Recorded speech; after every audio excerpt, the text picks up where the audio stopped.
Hello and welcome to BST Live, the show for systematic and algorithmic traders. Glad you could join us today, where we're going to be talking about 3 ways to improve our trading models. And I'm really excited to be sharing this guest with you today. I've been following his work for quite a while now, and he's published some really interesting things on his blog and other people's blogs. So today is going to be a really great chat. So I'd like to introduce you to Curtis White from Beyond Backtesting. Welcome, Curtis. Great to have you here today. Thank you, Andrew. It's good to be here. Well, before we get into the topics of today, which is 3 ways to improve our trading models, how about we get a bit of background on yourself? How did you get started in trading? Yeah, well, it goes back to 2006 when Intel was releasing their Intel Core 2 Duo chip, and that's really the that I recognize that would be a really pivotal event for Intel and their company, and that was the kind of opened my awareness to markets, and that really started the ball rolling for me. Right. Okay. So if we fast forward to today, what type of trading do you do? What markets, styles, etc.? Can you give us a bit more of an insight into that? Yeah, I can start with a little bit of a story though. Sure. Some years ago, I was, if it's okay, yeah. Some years ago, I was at an outdoor eatery, and I was talking to a gentleman, and we weren't talking about trading specifically. And I don't give investment advice, but he was like, he wanted to know what would be good to invest in. And I thought about it, and I thought about the trends of the last, for the next 10 years. I thought about cloud computing. I thought about machine learning. I thought about the AI, and I thought, okay, well, Microsoft was a no-brainer, and so I done all this kind of this analysis, and I said, well, Microsoft's probably a pretty good bet. At that time, Microsoft was around $40, and so but the thing is that I considered myself a short-term trader at the time, and I never considered it for myself because I identified so strongly as a short-term trader. And so that was kind of a lesson for me in that that can be limiting somewhat if you identify only with one market or one type of trading style. So, but to answer your question, I guess my trading breaks down into 2 distinct styles. One style is short-term focused, algo focused, between 1 and a few days. And then another style of my trading is I look to build positions in strongly trending markets over time. It's more of a positional style trading. Trying to get in with usually a small position and kind of build it up. So that's kind of the 2 types styles of trading I'm doing now. Yeah. So as I mentioned at the start there, I've been following your work for a while and your blog posts, and you've got I've seen some really interesting out of the box ideas and techniques, which I think we're going to dig into a little bit more. But before we get into these these 3 ways to improve trading models, can we just take a step back and look at give a bit of context to this? So in your opinion, what are some of the problems with trading models in general? Well, I think about it in a couple different ways. One problem is the factors that drive the markets. Often the factors we want either are hard to get or hard to incorporate into our models, and so there's a tendency to basically use what's available, and I think of it as the readily available bias, where basically a developer says, I'm gonna back test a moving average cross strategy because it's easy, it's available. So that's one of the major problems. And there's not, if you think about that process, there's there's no intelligence in that process except that the optimization phase is the only intelligence. And the problem with that is optimization tends to be highly unreliable going forward. But more generally, more broadly speaking, one of the kind of the core problems with algo trading is that trading in general is somewhat against the efficient market hypothesis. And as traders, I don't think any trader really truly believes the markets are perfectly efficient, or they wouldn't trade. But I think most traders have experienced that markets aren't trivial to profit from. So there is a degree of efficiency to the markets. And if a trader, if a trader were to say, look, I was able to make a exception return in 2008 because I identified this unique situation. In my opinion, that's not as much. Either they shorted it or maybe they bought it, and that's not as much at odds with efficient market hypothesis as this idea that you can build an algo that does the same thing every way and gets the same results. In the broader economy, we think of that as a trivial task, and trivial activities don't tend to get paid well. So that's kind of one of the warnings to me about algo trading. It's kind of like a type of moment when you think about if a trader identifies a change in the market, at least there could be time for all the participants to incorporate that information. It may be something that couldn't be incorporated. Another good example would be when COVID hit. I remember the market just kept making new highs, last year. And, I was looking for it I said, this market may not be incorporating this risk properly. And then it did finally roll over in a huge way. But, that's something you couldn't incorporate, even if the markets are efficient. I don't know that how would you incorporate that? It's new information. So when a trader seeks to really outperform the market and they're doing something and they're taking advantage of a unique situation, then that it's not as much at odds with the efficient hypothesis. Where if you're doing an algo, you're saying I can keep doing this recipe. So that's that's one of the questions on my mind now.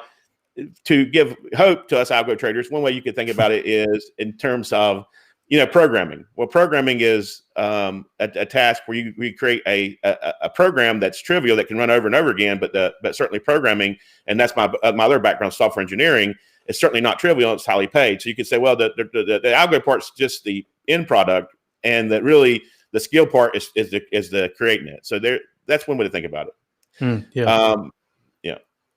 Okay, so you gave us a lot of points there to think about. The one that really stood out to me was that first one that you said about, some traders struggling to incorporate, predictive factors and other types of things into their trading models. What do you think is one of the main causes of that?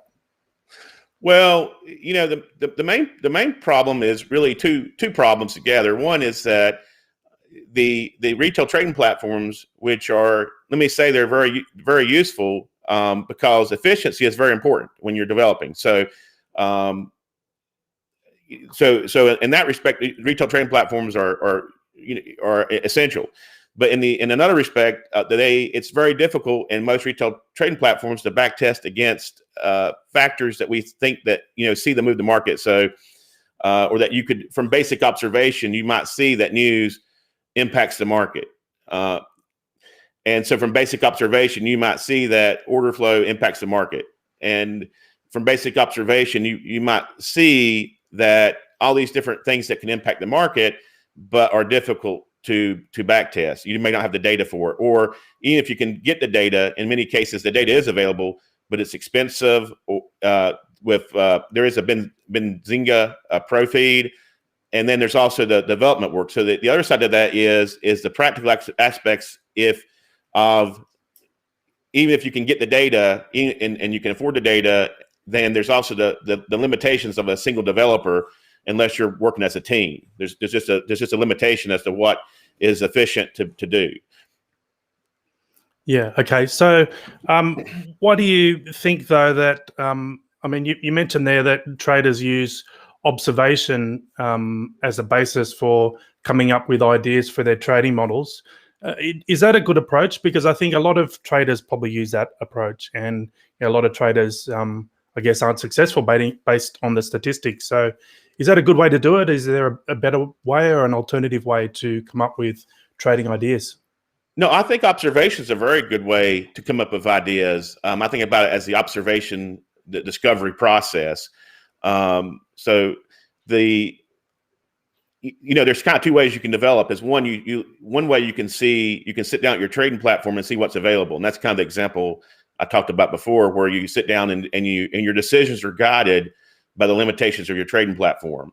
And I think that's not any method can work, but I think that's certainly a different way of developing. You need more skill if that's how you're going to approach the markets, and you can.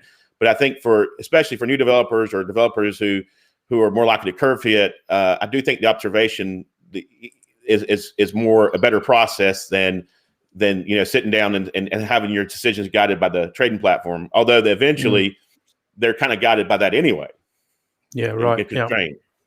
Yeah. What about following other people on blogs and testing those ideas and their research? What about that as a good source of ideas?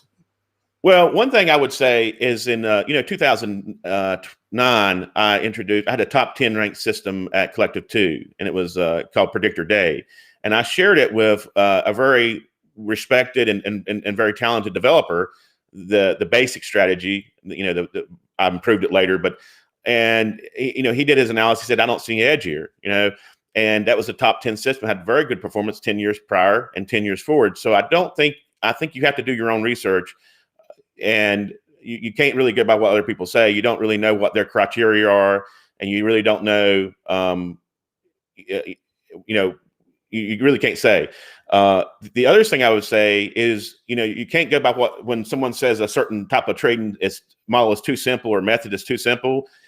You can build very simple models that do work. So you can't. I would also caution against that. Maybe somebody tried this particular method that didn't work for them, but that doesn't mean it won't work for you. So with trading, I think you really have to do your own research. You can certainly get ideas from blogs, and that can be a starting point. But for developers, I think you have to do the whole process and do all the work to really know. Yeah. Okay. So then what about in your own research and trading ideas? What types of things have you found to be useful in your own your research? Yeah.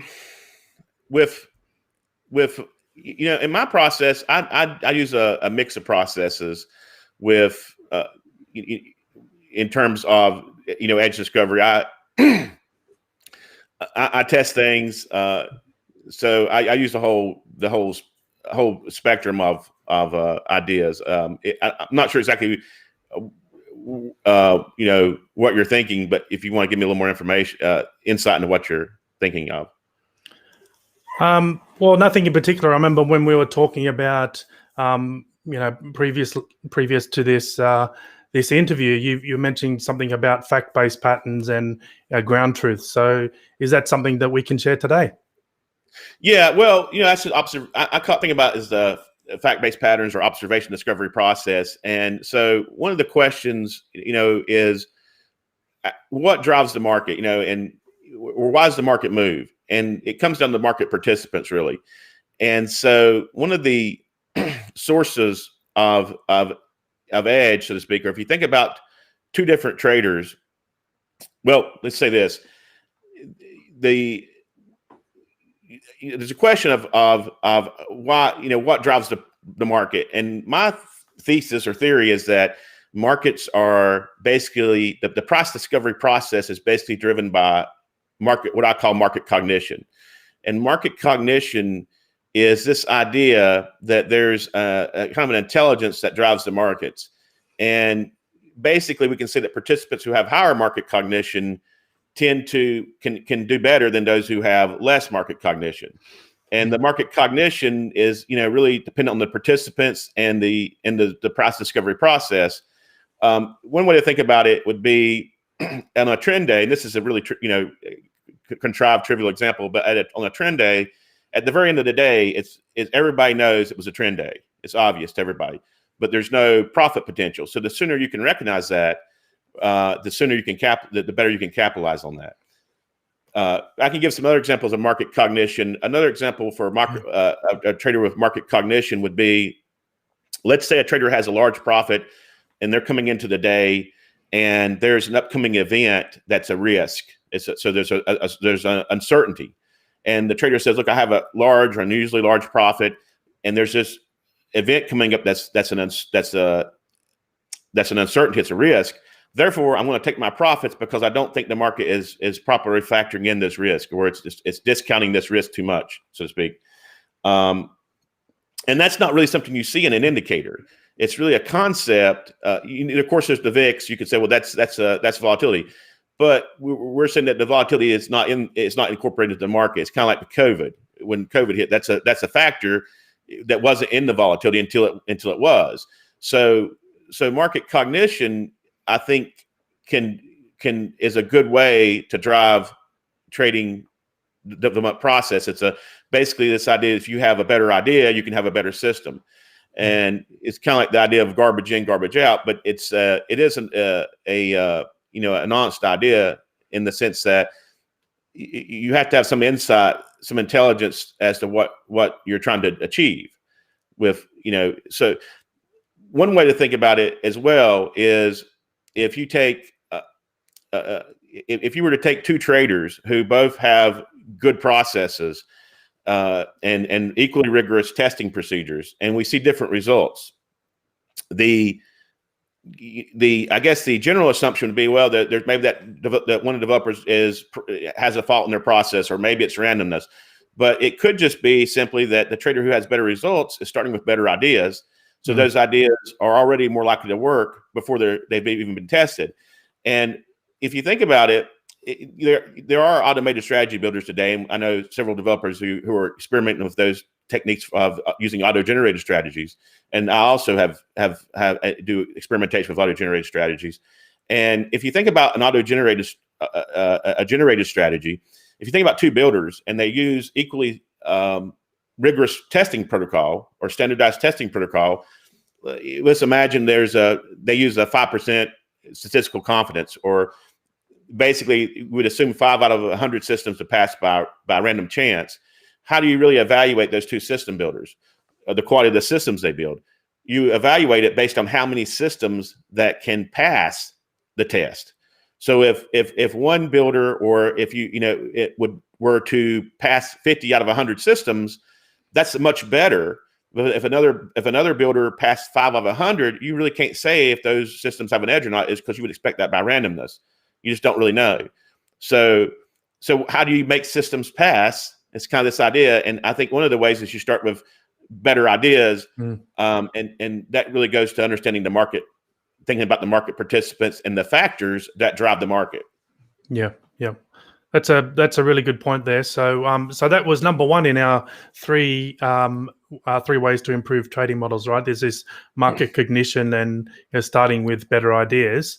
Now you've touched on this a little bit already. Let's move to the second point, by the way, about what accounts for the difference in levels of success between system developers. So you've mentioned market cognition already as potentially one, and process, which I think we're going to talk about in a little bit. But is there something else that you like to use personally that can really be a difference between successful and unsuccessful trading models? Yeah, well, there's a very similar idea to market cognition, which is meta-strategy cognition. And this is the idea that if you can identify when the back test is, or when the results are lying to you. So a simple example of meta-strategy cognition, or a trivial example, would be knowing that limit order strategies don't tend to do like they did in the back test. That's a very simple, because most people know that. But maybe we can take that to a different level. So for example, let's imagine that you build some different strategies. You build some day trading strategies. You build some swing trading strategies, and you build some intraday strategies. And let's imagine that your intraday strategies, no matter what the back test tells you, they don't do well going forward. Well, you can use that meta information to guide your decision-making process, your strategy decision-making process. And of course, the difficulty of that is that you need a lot of experience. And I would also add, doesn't necessarily the data you develop or you discover doesn't necessarily apply to other developers. It would be unique to you, what you discover, because maybe they do things a different way. But even if you know that, hey, when I run this, do a process in this way, it looks good in the historical, but it don't do good going forward, then that's something you can use in the future to either say, okay, on these strategies, I'm going to be more cautious of them, or I'm going to require even more rigorous testing, or I'm just not going to do those strategies. So I guess then that implies that you need to track all these strategies going forward for a specific amount of time to be able to I guess, accurately judge if they're working or not. Is that what you're saying there? Well, it's the way you would develop it is through a long history, and the other way you could develop it would be a concentrated study, so that you build a bunch of strategies and you pick different factors to see what is relevant, and then you see how they did in a out of sample test. So you could do that actually as a concentrated study to inform your decision making. Yeah. Okay. All right. Let's move on to market and market data, because I know this is I guess one of the favorites of yours as well. Can you talk a little bit about how to improve trading models with I guess specific markets and market data? How do you look at it? Yeah. So one of the core idea behind this is kind of be different. Be different. So be different means that you can look for different markets. And when I say be different, it doesn't mean you have to be different from everybody. It could just be different for you. I think we have some slides for this, some of the charts for this. Yeah, we sure do. Let me put them up on the screen now. One moment. Here we go. So this is Axia Infinity, and this is an Ethereum ERC20 token, I believe. But it's basically a DeFi token. Axia Infinity is a very big game in Asia now, and this is not a market that would be on a lot of people's radars, or at least it wouldn't have been.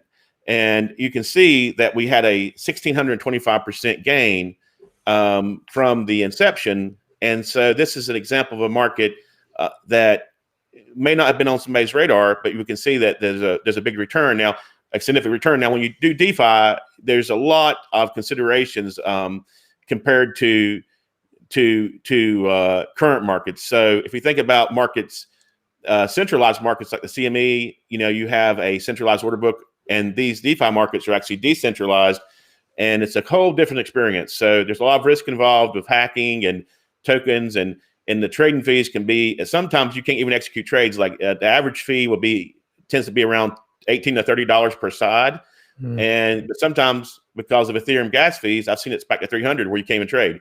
So it's certainly a different type of a trading experience. But when I see a percentage gain like that, it certainly interests me for at least a small percentage of my portfolio to think about some different markets like this. And not to say this is not a recommendation, but it's just an observation as to to what type of gains might be possible. Yeah, I know we've got a couple more examples here, so we might flick through those. But are you on the lookout for these before? How did you? I mean, what was the process for you to come up with these? Did you do it after the move, or do you just look out for things beforehand? Well, this, chance played some role in my discovering the decentralized markets. I was watching I'd watch a YouTuber who goes by Tech Lead, and he created a ERC20 token called Million Token, and that really that was really how I got started in it. Is from that, and that kind of opened my brought onto my radar. Now this, and I did suggest what that token could do. And it went up, I think 200, 300%. It was a crazy amount. And then it went down 85%, but that's the type of risk and return that's possible in these markets. And so it went up, I can't see it, but it went up to 200 from like $4, and then it went down. But we go back to the previous, to Dext, actually. So this is Dex. This is an interesting one. And I also tweeted about this one. I probably noticed around where it broke the top of that trend line, the top trend line. And if you notice, it's kind of small, but you notice it actually starts in June. And the reason it starts in June is if you try to chart these, this is actually from Dex.io. If you try to chart these on like a trading view, you won't get this symbol. And that's because it was hacked and they relaunched it. But this is another token that has utility. It's used as it's used for trading if you want some of the features on the platform. So I like the fact that it has utility on this one. And these are all highly risky. I want to say that these are all very risky and may not be suitable for a lot of people. But you don't have to. Again, you don't have to pursue these really markets that you may not have seen.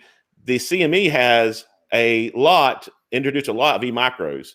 So just because be different doesn't with your markets doesn't mean you have to be different from everybody else, because as traders, we need liquidity, we need access.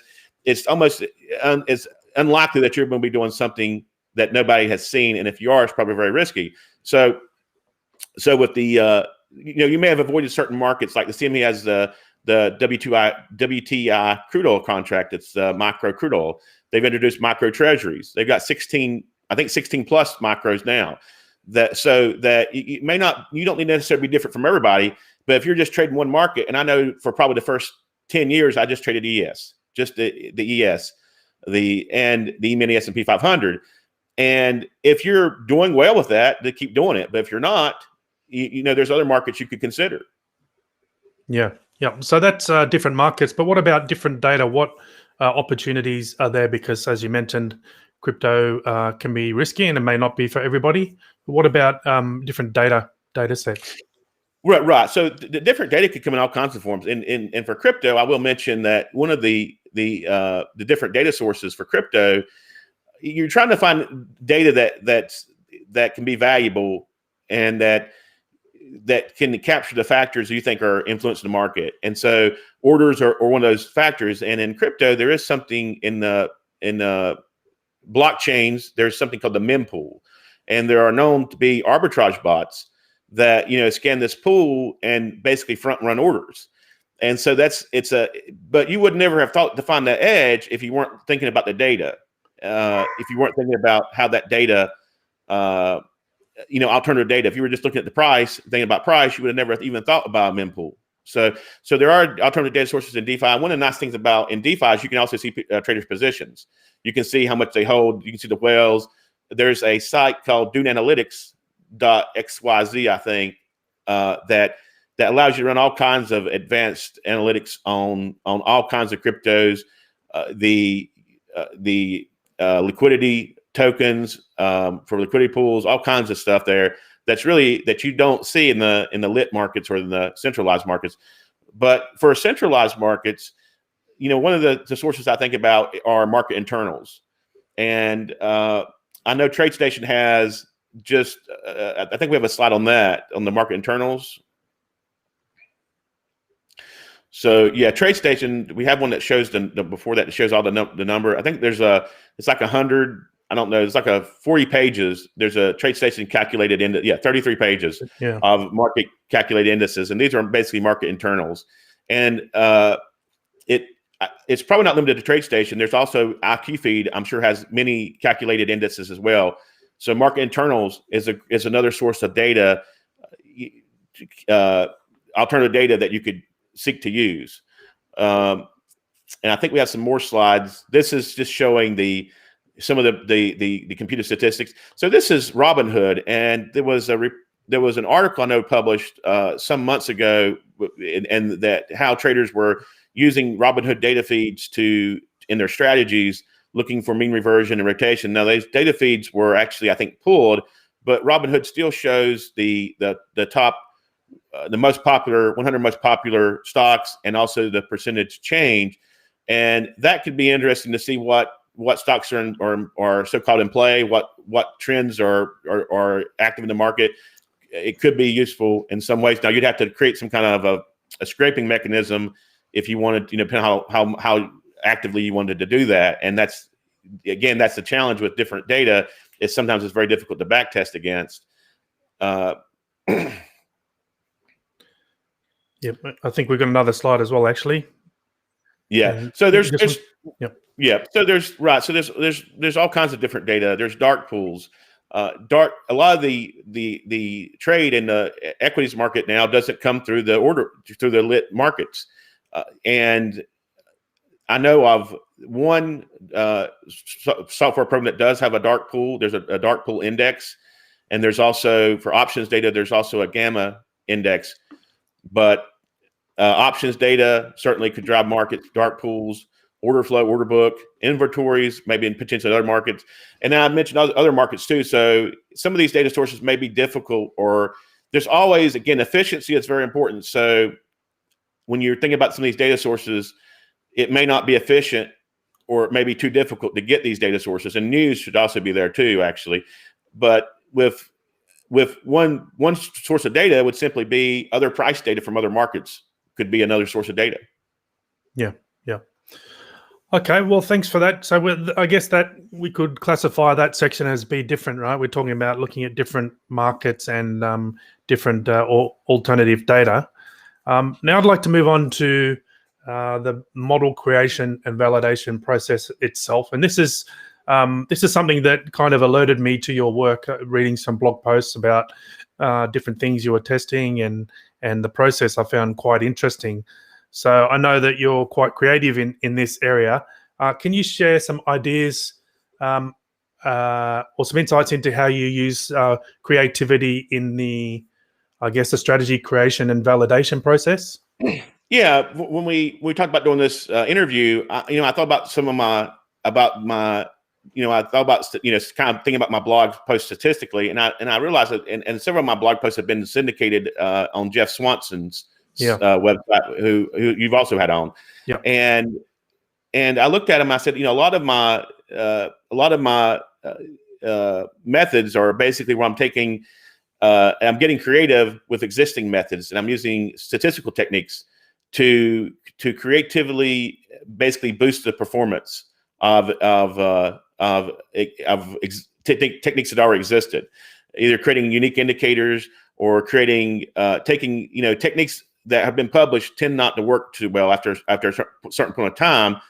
But if you have statistical insight, if you can add some insight, sometimes you can revive those methods through your creativity, through your statistical, through your creativity. So statistical creativity is something I've applied a lot in my trading and building systems. And I also have developed, I don't know if we have a slide on this, but I've also developed boosting methods where basically I look for one variable that can boost a strategy. And if you think about, I don't know if we have a slide on that, but if we think about, if we think about what the real problem is with backtesting is, what we want as traders is, when I think about what we want from our, what would tell us if we have a good edge. And some traders will say, well, win percent might be important. And that's true. Some traders might say profit factor is important. But I really think about it in terms of, what I think about is statistical significance, or the weight of the evidence, which is the number of samples we have. And I think about it as the weight of the evidence. And then I think about the power of the effect, which would be, it's very, very similar to profit factor. That's kind of the way I think of it. And if we had a strong weight of evidence and a strong profit factor, right? A strong weight of evidence and a very strong effect, then, and we had, and obviously process errors can come in, but assuming processes are sound, assuming there's not outliers and things of that nature, we have a very good insight that we would have a very short insight that we have an edge, or without doing a lot of out of sample testing and stuff. The problem is that in practice, that doesn't, in practice, we don't find that. That's a unicorn. I call it a unicorn. And if you find it, be sure to email it to me. And I'll be sure to review that for you. So, yeah. So what we do, right? So what we do is we have to take, one method is you take one of my methods I use is I look for an edge over a larger sample set. And I think this is what a lot of developers do. We look for an effect, and then we look to find the best trades that capture that effect, a subset, and so that the effect becomes large enough such that we've created basically a tradable edge that can overcome costs and stuff. And the problem with that is when we do that is we can overcurve fit, but there's another problem is that with small sample sizes, the standard deviation becomes increase. It's more. So if you're looking for the average and you have 1,000 samples and your true average is 50, it may be pretty close to 50. But if you only have 30 examples, you may see from randomness something between 30 and 60 or 70, but your average will probably not be 50. And so you can see greater variation in small sample sizes. And so we may just be observing the variation in small sample sizes when we do go through that process. Yeah. So this variation in small sample sizes, I've seen some research on your blog where you've actually used this in walk forward research, and you've come up with some different ways to. Yeah. Sorry, go on. So one of the things I did earlier in my trading was I went to I sent the same email or identical emails to very experienced system developers. And I'd say, what's the best way to do this? And I got back different answers, almost always. And so that kind of taught me that system development is an art. It's not a pure science, even though we try to use scientific methods. But more importantly, I started to listen I wanted to get to the logic behind the decisions. And a good example would be for backtesting. One of the developers I came to, he said, I prefer to backtest over the entire history, because I want to use all the data. I want to see how the strategy performed over a long history of time. And another developer said, I prefer walk forward testing. I prefer to use walk forward because it's kind of the gold standard. And I kind of agree with both of those statements. And so one of the things I started doing was thinking about, okay, what are some of the problems with walk forward optimization? What are some of the problems I see with it? And I came up with a bunch. But one of the ones I came up with is basically this idea that a walk forward optimization can produce a result, can produce a suggestion that's never been seen before in history. And you may find that to be good because you're doing something that's never been done before. But it's also kind of, from my perspective, it's a risk because you're introducing a system that's never been seen before. So one of the strategies, one of the techniques I developed was what I call the proven winner walk forward optimization, where basically for an in-sample set of data, I backtest over the whole sample set, and I look for consistent winners, and I choose basically a portfolio of those systems that have performed well over a long history, a batch, and those are the proven winners. And then I allow the walk forward optimizer to select those systems through and only the proven winners. So it's basically the idea is basically we're saying that in traditional long form backtesting, you're basically saying that a strong past performance over a long history is prerequisite for trading. And in walk forward optimization, you're basically saying a strong recent trading performance is kind of prerequisite for trading. Mm-hmm. With this method, I'm basically saying that a strong backtest history is prerequisite or is prerequisite but insufficient to trade. I need both a strong backtest history and a strong recent history. That's the concept behind the idea. It doesn't mean the idea is better or worse. That's just the logic that drives the idea. And one of the things I did, but it makes it interesting because it's possible to run the walk forward in sample. And when you run the walk forward in sample, you basically have all winning strategies. So you should not get bad results. And running the matrix optimization, I've seen very, bad results in some of the matrix optimizations. And I said, that's very odd because it basically had to splice up the winning systems in such a way that it produced a losing strategy. And so when I looked at it, so got lucky, right? So when I looked at the matrix optimization, I noticed that matrix optimizations with small sample sizes have very high deviation of returns. And so that deviation basically means if you're doing a matrix optimization or a walk forward optimization or any type of test, you need enough samples to overcome that variation. And a lot of what you're seeing in these matrix optimizations is probably not due to actual performance changes in the system. It's just due to the small sample sizes. And let me say this though: small sample sizes, this same greater deviation in small sample sizes can be a benefit, can be actually used as an edge. There's an effect in the stock market known as basically that if you pick a random set of stocks, that you'll get a better performance. You'll tend to outperform the market, and it doesn't matter how you pick them. And the reason is when they studied it. The reason is that you tend to pick smaller companies randomly. And so they have a higher standard. So you have a higher standard deviation.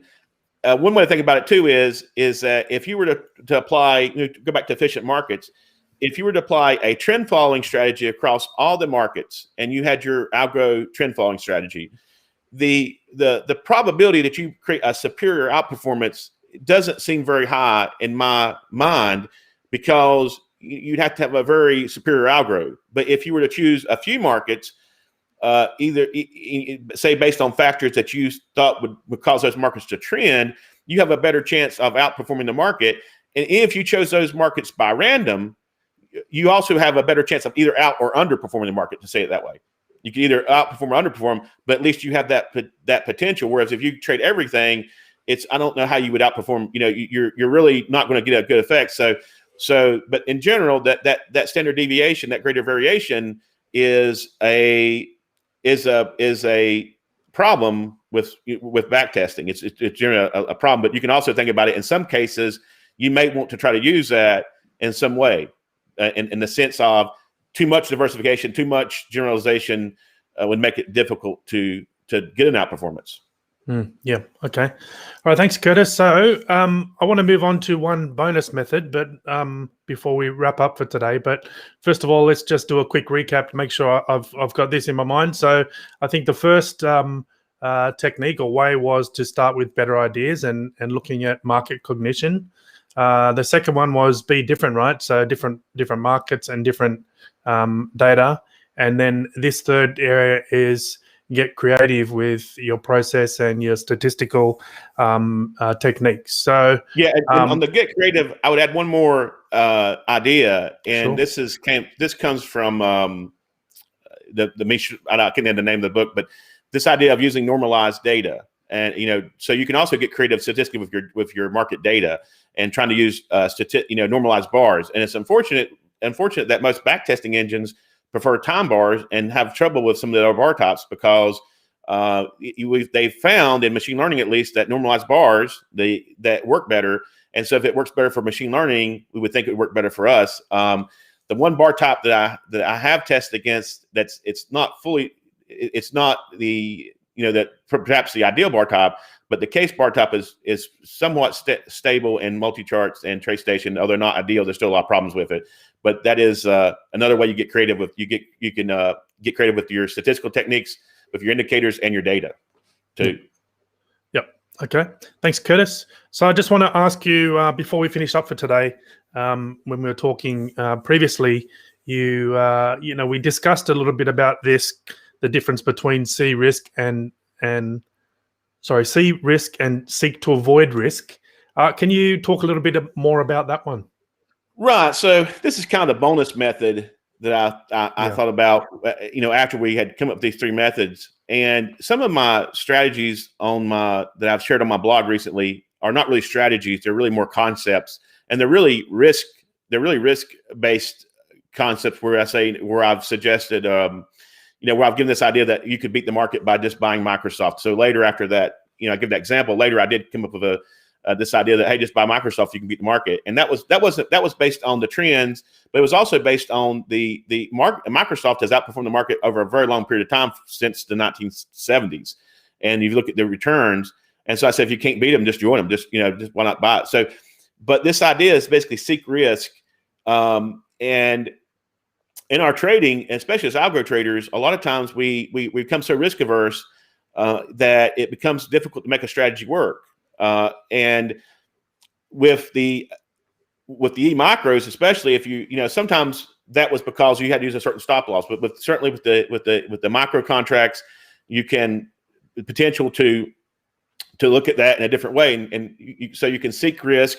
Risk can be one of the advantages to a trader, even if markets are somewhat efficient. It can be one way to outperform other traders, is just taking the risk on. At least it has worked well for the last 10 years, because the markets have been going up quite a bit. The other idea is to seek to avoid risk. So we're always thinking about avoiding, minimizing our losses, but what if we want to seek to avoid the risk of getting stopped out? So it's a different way of thinking about it. Or maybe you want to seek to avoid the risk of overfitting, or maybe you want to seek to avoid catastrophic risk. And you might think about different types of trading instruments, like, for example, options trade to do that. So there's other ways when you think about risk as kind of this interplay. There's also spread trading strategies where you try to eliminate certain type of risk or focus on a specific type of risk. So risk is certainly something that, you know, we think about as something to avoid, but maybe something to actually seek. Okay. Well, that's an interesting way to finish up for today. So thanks for raising that one, Curtis. So if people want to learn more from you or get in touch with you, how can they do that? Certainly, you can email me at curtis@beyondbacktesting.com, or, you know, go to my blog as well and see whatever I'm posting. Yep, there it is up on the screen, beyondbacktesting.com. That's the tongue twister that got me at the start there, beyondbacktesting.com. So go and check it out. You've published a lot of interesting ideas on there, Curtis. So thanks for sharing those with everybody. Now, before we finish up for today, is there anything else you want to mention or raise?